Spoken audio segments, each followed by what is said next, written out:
의정활동과 경기도의회 주요 정책을 살펴보는 시간 의정포커스. 안녕하세요. 임일환입니다. 오늘은 임종성 의원과 함께하겠습니다.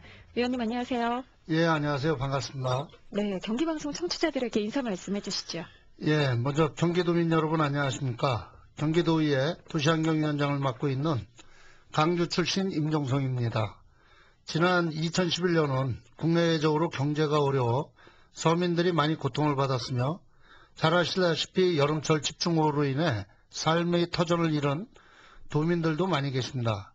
또한 한미 FTA로 인해 농어촌 주민들이 매우 불안해하고 있으며 어려운 계층의 겨울은 여전히 춥고 어둡지 않나 생각됩니다. 저희 경기도의회는 어렵고 힘든 서민들의 고통을 같이하여 1200만 도민들이 2012년에는 지난해보다 나은 생활을 하고 또 지난해보다 행복한 꿈을 가질 수 있도록 노력하겠습니다. 새해 복 많이 받으십시오. 네, 이제 본격적으로 이야기를 해보겠습니다. 의원님이 7대 경기도의회 재보궐선거로 입성을 하셔서 현재 재선 의원이시죠? 예. 7대는 교육위원회 간사로 또 활동을 하셨는데요. 7대와 8대의 감회가 굉장히 남다르실 것 같습니다. 네. 특히 7대 때 무상급식 실시 여부를 놓고 굉장히 논란이 많았는데요. 당시를 돌아본다면 아쉬웠던 점이나 성과나 이런 게 있으실 것 같아요. 예. 도민 여러분께서 아시다시피 제7대 경기도의회는 전체 119명 의원 중 민주당 의원은 12명뿐이었습니다. 또한 교육위원회 12명 중 이 민주당 의원은 2명이지 않습니까? 그래서 아무리 좋은 정책이라도 그 정책을 밀고 나가기에는 많은 어려움이 있었습니다. 7대 당시 가장 컸다는 이슈 가운데 하나가 방금 말씀하신 무상급식이었지 않습니까요? 네네. 한나라당은 이를 두고 포퓰리즘이라고 관련 예산을 전액 삭감하는 이런 방만한 예산 집행을 했었는데 본의원은 이 본의원과 민주당 의원님들은 항의 표시로 삭발과 총망 농성을 하면서 본회의에 강력히 요구했지만 결국 제7대 때는 무상급식을 실현하지 못하였습니다. 어리고 가난한 학생들에게 눈칫밥을 먹이고 있는 현실에 대하여 기성세대로서 또 도의원으로서 어떻게 해줄 수 없다는 자괴심과 안타까움, 죄스러운 마음이 아직까지도 선명하게 남아있습니다. 그러나 이번에 8대 의회에 들어와서 이 초등학교 무상급식을 하게 되어가지고 비록 늦었지만서도 천만다행으로 생각하고 나름대로 기쁘고 뿌듯하지 않나 생각됩니다. 네, 또 여러 가지 힘든 점을 겪었기 때문에 더 마음이 남다르실 것 같은데요. 8대에서는 무상급식이 초등학교뿐만 아니라 중학교까지도 확대가 됐습니다. 아마 소감이 굉장히 남다르시지 않을까 싶어요. 혹시 무상급식 정책의 안정적인 정착과 또 시행을 위해서 제안하고 싶은 내용이 있으신가요? 예, 제가 7대 때 이제 교육위원을 했다 보니까 이 남다른 애착이 있습니다.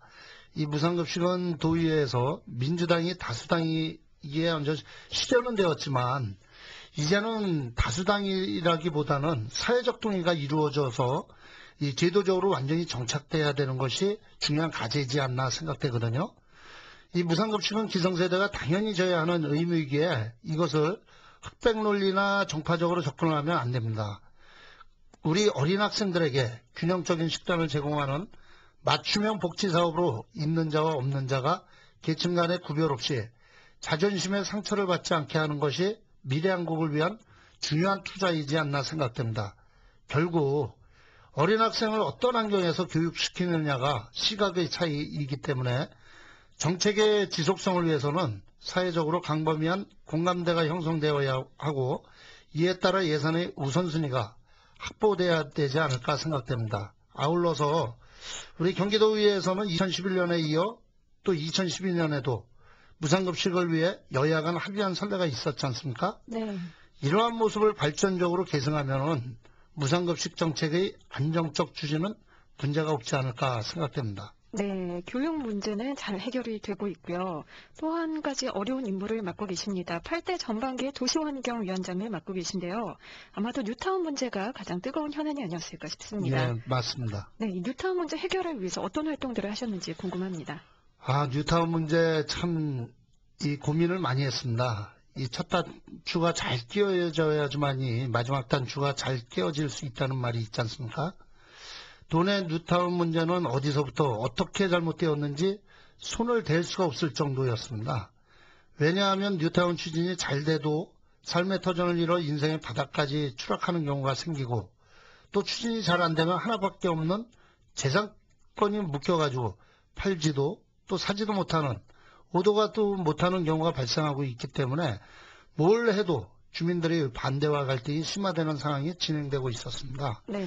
그래서 저희 도시환경위원회에서는 뉴타운 사업에 대해서 서울특별시의 사업 참여자, 또 대학 교수, 시민단체, 지방의회 의원과 함께 많은 시간을 고민하고 연구하고 또 현장에 나가서 문제를 파악했습니다. 그 과정에서 동일하게 나타난 제일 중요한 사항은 주민들의 의사이지 않나 생각됩니다. 진행되고 있는 과정에 주민들의 의사가 얼마만큼 반영되었는지가 제일 중요하다는 말씀입니다. 결국은 경기도나 시군에서 일률적인 기준으로 당신들은 뉴타운을 하면 된다, 하면 안 된다, 이렇게 하는 것보다 주민들이 스스로 결정할 수 있도록 제도적으로 지원해주고 이를 관련 조례를 제정해서 주민들의 반대가 일정 수준 이상이면 뉴타운 사업을 재검토할 수 있도록 하는 것이 중요하지 않을까 생각됩니다. 네, 주민들의 의사 반영이 가장 중요하다고 말씀을 하셨는데요. 올해는 또 중요한 선거가 2번이나 있다 보니까 이 뉴타운 네. 문제가 다시 한번 또 논란이 되지 않을까 싶습니다. 정부와 경기도의 뉴타운 문제 해결을 위해서 건의하고자 하는 점이 있다면 어떤 걸까요? 우선 제일 중요한 게 먼저 국비 지원 문제가 있지 않을까 생각되고요.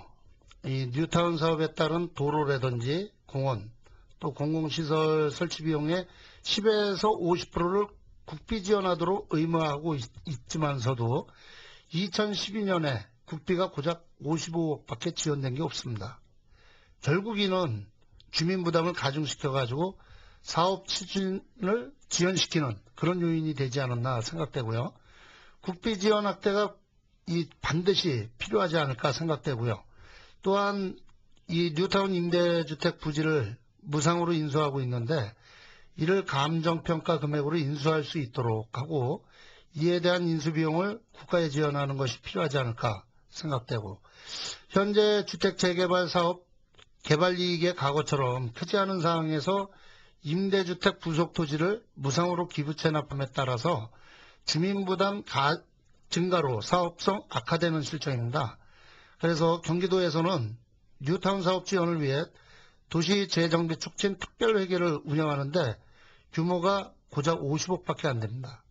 그동안 100억 이상 경기도에다 요청을 했지만은 경기도도 역시 정부와 마찬가지로 가용 예산 부족으로 적은 예산만 확보했는데 과연 실질적인 도움이 될 수 있을지 의문입니다. 제대로 된 도움을 줄 수 있도록 이 조치가 필요하지 않을까 생각됩니다. 네, 뉴타운 문제 해결을 위해서 여러 가지 필요한 것들이 있지만 가장 시급하고 중요한 것은 역시 지원금의 확대이겠네요. 예, 제일 중요하다고 보죠. 네, 오늘 많은 이야기 나눠봤는데요. 준비된 시간이 다 됐습니다. 의원님의 끝인사로 이 시간 마치겠습니다. 경기방송 청취자 여러분, 대단히 감사합니다. 2012년도 이제 막 시작했습니다. 올 한해는 경기도민 모두가 건강하시고 행복한 한 해가 되시길 바라겠습니다. 감사합니다. 네, 오늘 나와주셔서 고맙습니다.